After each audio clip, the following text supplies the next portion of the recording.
Bruce, magkakaroon din ng assessment ang ICI at DPWH sa kanilang mga iniinspeksyong proyekto dito sa Davao City. Pinaniguro naman ng otoridad na may mananagot kung mayroon man talagang mga irregularidad sa mga nasabing proyekto. Si dating Congressman Zaldico dahil sa mga banta sa kanyang buhay matapos maugnay sa flood control scandal. Ayon niyan sa abogado ni Co na si Attorney Roy Rondain. Live mula sa TV5 Media Center, nanguna sa balita si Camille Samonte. Po yung nag-suggest lang na gawin niyo na yung hair follicle test para to disprove dun sa mga accusations kay Presidente. Pinagtatanggol ko nga si Presidente dito Kahit BP Sara ako, pinagtatanggol ko si Presidente Marcos dito. Kasi po, nakakairita na sa tenga, nakakahiya na sa ibang bansa na meron silang notion or hinala na baka nagagamit ang Presidente natin. With that hair follicle test,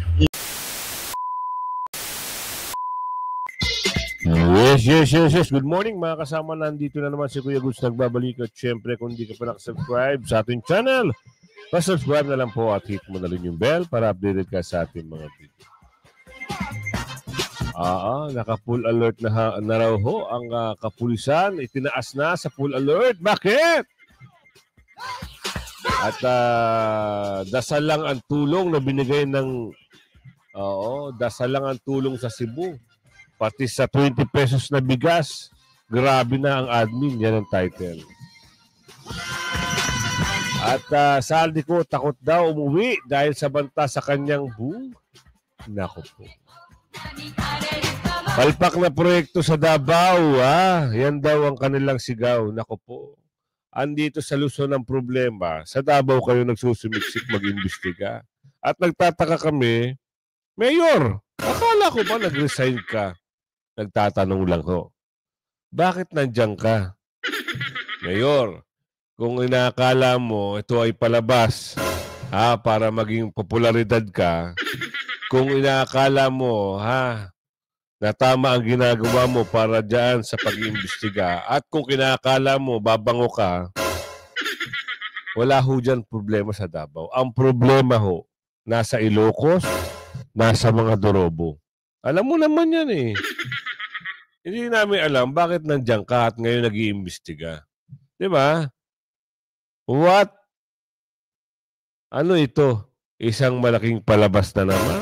Nagtatanong lang ho kami. At ito nakakahiya. May benta pa kayo ng bigas? Tama ba? Kasi dito 20 pesos bigas. Question mark. Ano ito? Pasok. Kalinos-lunos ang sinapit ng Cebu matapos sumagupit ang Bagyong Tino at dala na rin ng malawakang pagbaha. Ngunit tila hindi nagustuhan ng mga netizens ang sinabi ng bagong speaker na si Bogie D. Nagpahayag nga ng pakikiramay ang Kamara sa mga sinalanta ng Bagyong Tino. Aniya ni Bogie D, kasama ninyo kami sa pagdarasal para sa inyong kaligtasan at mabilis na pagbangon. Ngunit tila hindi naman ito nagustuhan ng taong bayan. Oo nga't kailangan ng dasal. Pero kailangan din ng praktikal na tulong at solusyon. Kaya't hindi napigilang magkomento ng mga netizens. Prayer is good, but we need practical help and solution. Tama. Dasal lang, wala kayong gagawin. Baka gusto nyong bawasan ng kickback nyo. Itulong nyo sa mga nasalanta. Bali wala ang dasal kung walang kasamang kilos. Kaya't sa dinaranas ngayon ng mga Pilipino, sino ang nananatiling safe o ligtas at sino ang nananatiling unaffected? Hindi ba't ang pamilya ni Martin Romualdez, ni Zaldico, ni Bongbong Marcos at ang mga buwayang kongresista na patuloy na nagnanakaw ng pondo ng bayan? Kaya't ang kalikasan na mismo ang gumagawa ng paraan. Ang malawakang pagbaha na lampas hanggang bubong ng bahay ang siyang magpapatunay na kinurakot ang flood control projects.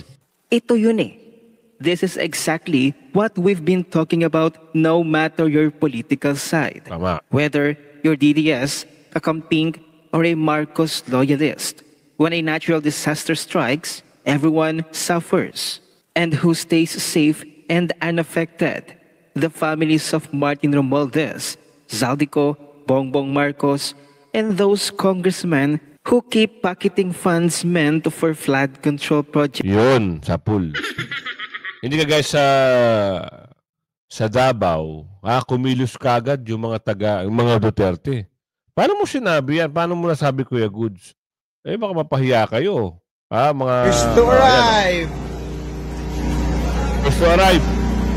Here in the municipality of Abuyog. Office of the Vice President ka na. Nakakaya. Ulitin natin. First to arrive. First to arrive. Here in the municipality of Abuyog. Kumilos agad. Ang bilis kilos eh. Bilis kilos ho ang gobyerno ng OBP. Pero hindi natin malaman bakit ang gobyerno ng gobyerno nila, nito ni Bongit, hanggang ngayon parang takot na takot bitawan ang pera sa di ba? Yung mga ayuda na yan. Bakit kaya? Takot sila mabawasan? Ganon? This is exactly what we've been talking about. No matter your political side, dapat ganon, walang kulay. Kung kayo ho ay ang hangarin nyo at ang political will nyo ay maganda, hindi kayo titingin sa kulay. Titingnan nyo yung nangyari dito sa mga tao na flood control to actually. So, yun nasabi natin kahapon, yung flood control na yan, sabi natin maganda ang pagkakagawa o hindi maganda ang pagkakagawa. Pag nagpakawala ka galing dam, yan na may rumaraga sa galing bundok na nasira di umano, talaga namang bubuhos at bubuhos yan. Ngayon ho, pinag-iingat din ng ating kababayan, hindi ko lang alam exactly saan tatama yung bagyo, yung bagong bagyo, kasi nagkaroon na ho ng balita dyan. Sana ho makapag-prepare na rin kayo kung kayo ho malapit sa mga gantong easement o sa mga tabing ilog, tabing creek, man malapit sa tabing tubig, sa dagat, tsunami, etc. etc. Alis na po kayo. Kasi hindi nyo masabi ang fact check ng kalikasan. Galit ang kalikasan eh. Galit. Galit sa namumuno. Maski Tatay Digong hindi naman sumusobra ng ganyan, di ba? Galit talaga. Kaya nagpa-fact check. Palpak na proyekto, bakit nasa Davao kayo? Nagtatanong lang kami na maayos. Oo. At, Mayor, bakit ba nakikisaw-saw ka sa kanila? Akala ba namin nag-resign ka na? Hindi kita binabatikos, Mayor. Hindi kita pinupuna. Pero nagulat kami sa sentimento mo noon eh. Dahil ba pinondohan na? Kasi noong binubulgar mo na walang pondo, walang opisina, tapos andito ka ngayon. Mayor, paki-explain naman sa amin kung ano yung layunin mo ba ito o inutusan ka talaga na hindi ka makahindi. Pasensya na Mayor hindi ka namin gustong nagtataka lang ho kami at nagtatanong kami, bakit nandiyan kayo ngayon? Ano ang problem? Gusto lang namin malaman, sana dapat inunan nyo yung malapit sa Maynila, yung Ilocos. Sinilip ng Independent Commission for Infrastructure at Department of Public Works and Highways ang ilang mga proyekto ng gobyerno sa Davao City. May ilan daw silang natanggap na reklamo na palyado ang mga ito. Para sa ibang detalye, nasa linya ng telepono si Bril Montalvo ng News 5 Mindanao. Bril, anong nangyari sa inspeksyon? Ruth, nagpagawa nga ng inspeksyon ng Independent Commission for Infrastructure o ICI kasama ang DPWH sa mga infrastructure project dito sa Davao City. Ngayong araw, pinangunahan ito ni ICI Special Advisor General Rodolfo Azurin Jr. Kasama sila DPWH USEC Arthur Bisnar at Baguio City Mayor Benjamin Magalong. Unang tiningnan ng grupo ang konstruksyon ng road slope protection structure at rock netting sa diversion road sa Shrine Hills, Matina. kumuha sila rito ng sample sa mga ginamit ng mga materyales gaya ng mga nets at mga bakal. Tila hindi raw maayos ang pagkakagawa at may mga natanggap na reklamo tungkol dito. Sunod nilang pinuntahan ang flood control project sa Matina, Gravahan. Wala pang 2 taon ang nasabing proyekto pero nasira na ang ilang bahagi. Kaya ang mga residente dito gumawa na lang ng pansamantalang daan na gawa sa kahoy. May naaksidente at nahulog na rin umano rito. Kaya iniimbestigahan na ngayon ng ICC kung may pananagutan ba ang mga kontraktor ng proyekto. Ruth, magkakaroon din ng assessment ang ICI at DPWH sa kanilang mga iniinspeksyong proyekto dito sa Davao City. Pinaniguro naman ng otoridad na may mananagot kung mayroon man talagang mga irregularidad sa mga nasabing proyekto. Ruth. Nako, yun na. Ha? Mas inuna pa nila ang Davao kaysa dito sa Ilocos. Ang tagal nang sinasabi ni Manong Chavit, unahin nyo ang Ilocos. Unahin nyo ang Ilocos. Maraming anomalya, di umano, sabi sa video. Pero ano nangyari? Bakit ito? May mananagot. O, kanina naman nila isisisi ito. Mayor, baka naman isisi nyo naman sa mga Duterte yan, ha? Huwag kayong sasali. Huwag kayong sasali, Mayor. Oo, alam namin na iba yung tingin nyo sa mga Duterte. Magaling. Pero nagtataka kami, di ba umalis ka na nga, dapat pinaubaya mo na sa kanila. Hindi yung ganito nag-iisip na naman ng taong bayan. Parang kay Pinky Lason na nag-resign na, bumalik pa. Di ba? Nakakapag-isip eh. Ikaw kahit ako, nag-iisip ako. Bakit nag-resign? Bakit siya nagpahayag? Ang dami niyang sinabi. Mayor, okay ba tayo dyan? Hindi tayo makatanggi sa utos. Nagtatanong lang kami. At ito dahil sa nabalitang 3 araw na dire-diretsong rally, naitaas na sa full alert status. What? Ganun ba? Nahadlok na siguro si Bungit-ngit. Dahil hindi lang matatapos sa 3 araw ng peaceful rally ng iglesia, merong susundan pa yan ng, hindi ko lang alam kung peaceful yung November 30 kasi bayan-bayan yan eh. Ito balita sa kanila. Kaya po nila yung sa dami po ng numero ng kanilang lalahok sapagkat alam naman na po natin na makakasagabal tayo sa trapiko kung masyadong malaki ang numero ng ating sa People Power Movement. Kumpirmado na ang pagsasagawa ng rally ng isang religious sector sa November 16 hanggang 18. Ngunit taliwas sa naunang plano na sa People Power Monument sa Quezon City, ito idaraos. Isasagawa ang rally sa Rizal Park sa Maynila. Ang original na plano ng venue sana po ay sa People Power Monument. Ngunit according sa NCRPO, ito po ay napunta na po sa Rizal Park na kung saan ang kanila pong request na dated October 30, 2025 ay inaprubahan na po ng National Parks Development Committee.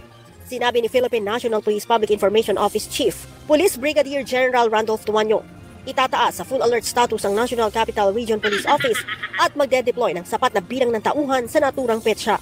So initially po, ang nag-commit ang NCRPO ng deployment ng 9,829 para po sa kanilang initial preparations. At ito po ay posibleng matagdagan mamaya po pagkatapos ng kanilang meeting.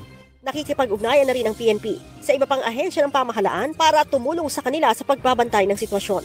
Ang city government ay nag-pledge ng 14 ambulance na susuporta outside Rizal Park at itatapon nila yung kanilang Department of Public Services para naman po ito sa mga possible garbages.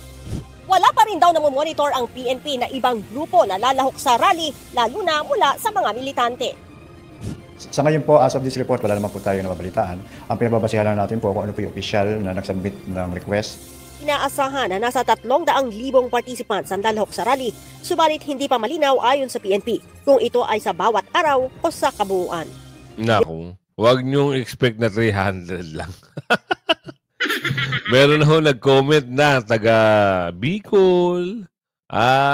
Marami ho ang nag-comment na. Magwawalis sila ng basura. Magtatanggal sila ng alikabok. Alam niyo ba ibig sabihin nun? Yun lang. Yung comment nila. Dapat walisin ang basura. Kasi maraming kalat. Marami na maraming kalat dyan. Pakalat-kalat lang sila. Kailangan na silang walisin. Takot daw umuwi Bakit? Siyempre, maraming ninakaw maraming galit Ayan, sabi sa video.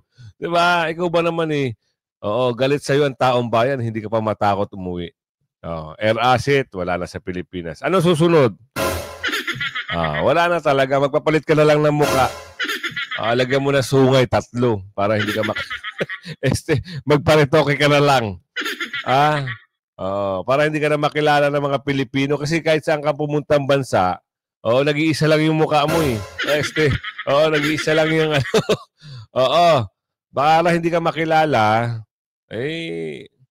galingan mo ang pagtago. Kasi ayaw niya na umuwi. Ito, balita nito, takot daw umuwi sa bansa. Bakit? Alamin natin. Alam mo yung taong gigil na gigil sa magnanakaw, talagang wala eh.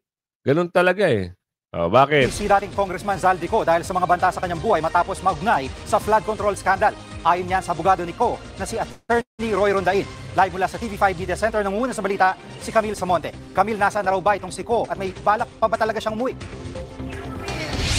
Jiggy, hindi rin daw alam ng abogado ni Zaldico kung nasaan ang dating kongresista. Ayon kay Attorney Roy Rondain, sa telepono lang sila nagkakausap ni Co pero paglilinaw niya, hindi nagtatago ang kanyang kliyente. Takot lang daw ang dating kongresista na umuwi dahil umano sa mga seryosong banta sa kanyang buhay. Kahit nga raw si Rondain ang tatanungin, hindi niya gugustuhin umuwi sa Pilipinas si Co. Pakinggan natin ang pahayag ni Attorney Rondain.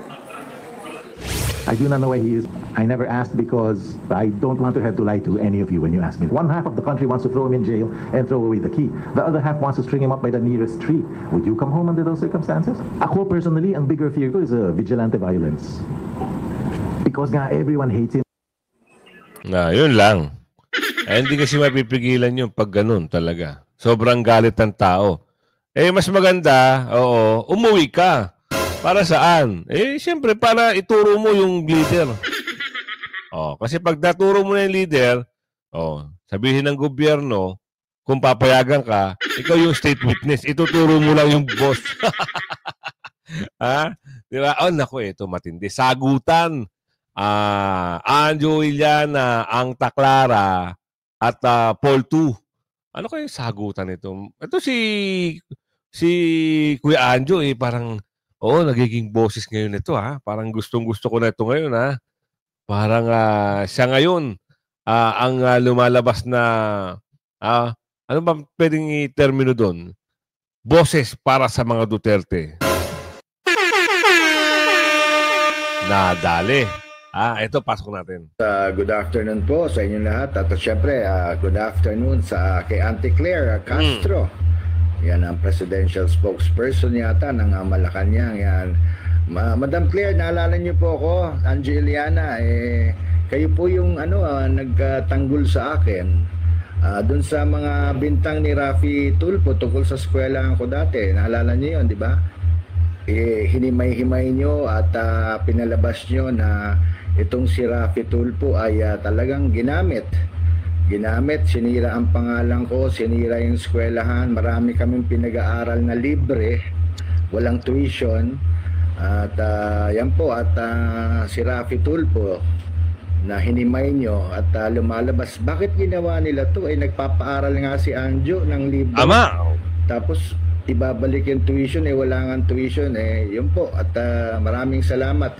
Panoorin nyo lang po si Auntie Claire Castro, si Rafi Tulfo, tungkol sa eskwelahan ko para makita nyo kung anong ginawa sa akin ni Rafi Tulfo at balang araw po ay marami po nag-a-advise sa akin na kasuhan ko to ng cyber libel itong si Rafi Tulfo dahil paninirang puri ang ginawa sa akin. Pero Auntie Claire, punta tayo sa sinabi nyo na ako daw po ay sabi niyo walang karapatan. Wala daw akong karapatan na sabihin na magpa-hair follicle test si Presidente PBBM at parang meron. Ang bawat isang Filipino citizen ay merong karapatan, di ba? Para mapatunayan nyo sa taong bayan na talaga namang walang tinatago. Tuloy mo na nga, Kuya Anjo. Ikaw nang bahala. Kayo sa akin. Unang-una, Madam Claire Castro ay it is the right of every Filipino to be heard diyan sa gobyerno. It is our right na pakinggan niyo po kami. Yung sa akin lang naman is a simple suggestion, Attorney Claire. Hindi pa ako nakikipag-away kasi alam niyo, Attorney Claire Castro, manood po kayo ng mga ng mga lumalabas sa social media. Anong lumalabas? Lumalabas po na ang dami nagsasabi na yan, bangag-bangag daw po ang ating presidente. Bilang ordinary citizen, ako naman po yung nag-suggest lang na gawin niyo na yung hair follicle test para to disprove dun sa mga accusations kay Presidente. Pinagtatanggol ko nga si Presidente dito kahit BP Sara ako, pinagtatanggol ko si Presidente Marcos dito kasi po nakakairita na sa tenga, nakakahiya na sa ibang bansa na meron silang notion or hinala na baka nagagamit ang presidente natin. With that hair follicle test, that will disprove every accusation, every hinala na gumagamit ang atin na presidente. O ano naman po masama doon na Madam Claire Castro? Yung suggestion ko po ay tulong nga para sa gobyerno nyo. Kasi di ba sinabi nyo, magtulong-tulong tayo na iangat ang presidente. Yan po yung aking tulong. That is my suggestion. Yun po yung aking tulong sa inyo na kung pwede, pakinggan nyo bilang ordinaryong mamamayan na nakikiramdam sa mga nasa baba. Kasi once na na-prove nyo po na negative po si Presidente BBM, di maganda. Tatahimik na po, Attorney Claire, yung mga nagsasabing gumagamit daw ang ating presidente. Pero hanggang hindi po nyo ginagawa yan, tuloy-tuloy lang yan. So yun lang po yung side ko, Madam Claire Castro. No? At yung sinasabi nyong wala akong credibilidad, that is your opinion. This is a free country. We are in a democratic country. Kung sabihin nyo kung pangit ako, kung gusto nyo sabihin na wala akong credibilidad, nasa inyo po yan. Wag lang yung magsasabi kayo mag-iimbento ng hindi totoo at sinisiraan yung pagkatao o puri ng isang tao katulad ng ginawa ni yang si Senator Rapi Tulfo sa akin na pinagbintangan akong scammer. Yan ang yan ang dapat kasuhan ng cyber libel, paninirang puri. Pero yun nga, kung gusto yung panoorin yung sinabi ni Attorney Claire na pinagtanggol niya ako noon laban dito kay Rafi Tulfo, hindi pa siya senador noon. Panoorin nyo, nandiyan po sa FB yata yun, Attorney Claire. Kaya salamat, Attorney Claire, pinagtanggol mo ako dati. Si Attorney Labayan din, meron din yata yung video noon na hinimay-himay nila na mali yung ginawa sa akin ni Senator Rafi Tulfo. Pero again, Madam Auntie Claire, kaya naman po ako nagpaparamdam ngayon ay hindi pa ako nakikipag-away. Yung sinasabi nyo kasi DDS ako. Inaamin ko DDS pa ako. Pero hindi naman na ibig sabihin na DDS ako. Wala na akong pakialam sa gobyerno. Gusto ko nga kayong tulungan Gusto ko matanggal na sa isip ng tao na nagda-drugs po ang presidente. Kaya nga mag hair follicle test na kayo, ipakita nyo. Mag-hair follicle test na raw kayo. Yun. Sa pool talaga. Alam niyo yung magandang pahayag kung gagamitan mo ng utak. Sampal ito at soplak ito dito kay Oo. Alam niyo na kung sino. Tama-tamaan sa pool. Huwag magagalit, Ayan, negative. Para tumahimik na yung mga bashers nyo tungkol dyan. Kasi ang pangit po tingnan. Yun lang po, Attorney Claire. I hope you understand. I have nothing against you. Tawagin nyo kung gusto nyo. Wala akong credibility. Walang problema po sa akin yan. Yan na. Sasagutin lahat yan ni Kuya Anjo Eliana. At tabangan natin kung ipapatawag siya. Ngayon, good news para sa mga regular na bumibisita. Oo, kasi may portalet na ho na inilagay doon sa dahig at merong umuugong-ugong na marami rin kasi nagpapakalat ng mga maling balita na nakalaya na raw. Hindi pa natin alam, wala pa naman kasing ina-announce na nag-grant na interim release. So abangan natin wag ho kayong magbigay ng false information na nakalaya na si Tatay Digong. Baka, yung iba, magalit lalo dahil fake news. Diba? Ganun lang yun. At tuloy-tuloy pa rin ang tulong na binibigay ng OBP sa taga Cebu at asahan nyo, dadagsa ang tulong ng ating kababayan. Huwag na ho kayong umasa sa tulong ng mga, kasi parang lumalabas ang kulay nila ay kulay lang nila. Diba? Kaya nga dapat dito, walang kulay-kulay, wala kayong itatago. So on point, Duterte count fires back at Trillanes. Naku, ito, magandang pag-usapan dito. Atty. Sal Panielo, sino ba ini-interview rito? Alamin natin kung ano yung pag-uusap dito. Andito ba si Tringing o sino yung si Atty. Sal ang rito, ang tawag dito, ang may interview rito. So ano yung pag-uusap dito? Kailan lang ba to? Kailan lang siya? Matagal na pala ito. So wag na to, late na masyado to. Akala natin bago lang, no? So kuha tayo ng mga bagong informasyon na makakatulong. ICI protektado si BBM. Malamang totoo naman 'yan eh. 'Di ba? Wala na kayong ibang ibibigay sa Pilipinas kundi poprotektahan nyo talaga. Kasi nga, syempre, doon sila nakikinabang. Ang hirap lang, kahit huling-huli na sila, bistado na sila sa pangungurakot, todo tanggi, may magdedepensa, kahit yung ibang senador halatang halata. Diba? Isipin nyo yun. Ngayon, ito may mga fact-checking ang nangyayari ngayon sa kalamidad. So, dapat wala kayong kulay-kulay. Ibigay nyo kung anong dapat nyo ibigay. Nung AX, ang gaganda, ang gagaling nyo. Tupad, AX. Siyempre, may pakinabang kayo dun. Yung 3-4 at kalahati nun, baka di umano sa inyo. Pero, ano nangyari? Parang wala atang sigla ngayon ang AX sa katupad. Hindi, bigyan nyo ng magandang tulong yung mga nasalanta. Governors Balicuato bear substandard goes flood control project discovered. Naku, may na-discover pala. Sino kaya ang nito, contractor na ito? Kita nyo? Kung ginawa nyong substandard, pinondohan ng gobyerno, nagsabuatan di umano, marami ang na-perwisyo. Tingnan natin to 19 hours ago, si Governor Gwen at si Miss Karen, alamin natin kung ano yung information, ano yung na-discover. Angry citizens, what did you mean by this? Ipaliwanag nyo bakit po ninyo ito pinost?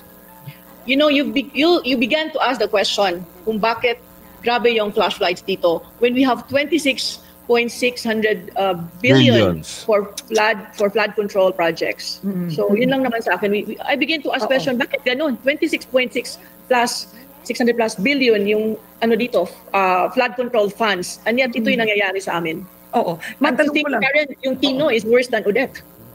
In terms of rainfall? Yes, in terms of rainfall. Kasi yung Odette, malakas yung hangin doon. Itong Tino, grabe yung flooding talaga. Okay. So, matanong ko po sa inyo, ma'am, nung nanalo po kayo na governor, it's already been, I would say, nakaisang taon na po kayo, ma'am? Over 100 days, Karen. 100 days pa lang. Okay. Over 100 days. Have you or your team ever seen the flood control projects in Cebu Province? Kasi tama kayo, ang laki ng pondo, 26 billion. Nakita niyo po ba ang kalidad at ang mga flood control projects sa Cebu Province? Yes, Karen. Yeah, nakita namin and we submitted already reports regarding this one. Okay. But, Can you share the reports? Anong natuklasan po ninyo, ma'am? I think it's for ICI to divulge the information that we have submitted. But definitely, No, tuloy niyo, ma'am. But definitely, we have seen, projects here in the province na, I should say, mga ghost projects. So may ghost flood control projects in Cebu Province? Yes, Karen. Oo. And who are the contractors? Ito ba ang Diskaya, Sunwest, Hightone? Sino po? It's not for me to say for now, Karen. No, we have submitted the reports already. But what I can say is we have seen substandard projects as well. Yun. At saka may mga bulk water projects no na ginamit yung mga license to some contractors na hindi naman sila yung gumawa. Okay. Yun lang masabi ko for now, Karen. Oo, pero sa pag-iimbestiga po ninyo, sa sarili po ninyong probinsya, meron man lang bang matinong flood control project or most of it ay talaga pong ghost, substandard, at yung bulk water ay problemado? Substandard, Karen. So all of the flood control projects are either ghost or substandard in Cebu province? Yes, Karen. Wow. Okay. At ma'am, ilan po yun, if you don't mind, without giving details? Ilan po ang naimbestigahan po ng team ninyo? We've submitted the report, Karen, and we'll just allow the investigative body to reveal the details. Okay. All right. Okay. So I will leave you on that. But do you believe that it was the past administration who is responsible? Definitely, Karen. Because I'm just here in just over 100 days. And by the time I got here, that's when the flood control, the president announced it during his SONA. Remember, that was around July when he was the one who talked about the flood control projects. So has it been many years that the past administration, or that the province has been receiving flood control funding? Ilang taon na po? Alam niyo po ba ilang taon na? Panahon pa po ba ni Duterte? Ganun po ba hanggang ngayon? Eh na naman tayo. Panahon na naman. Ito lang Oo. Pag mga ganyang mga bagay, huwag niyo ikukonekta si Tatay Digong. Huwag. Kasi humanga ang tao sa walang hindi gumawa ng pandudorobo, tumulong sa tao, nagbigay ng magandang benepisyo, sinugpo ang illegal na candy. At tapos, eto na naman. Baka sa Duterte na naman. Huwag. Diyan kayo nagkakamali. Kaya kung umabot ka sa video na ito, pakilike and share hanggang sa muli. Bye-bye!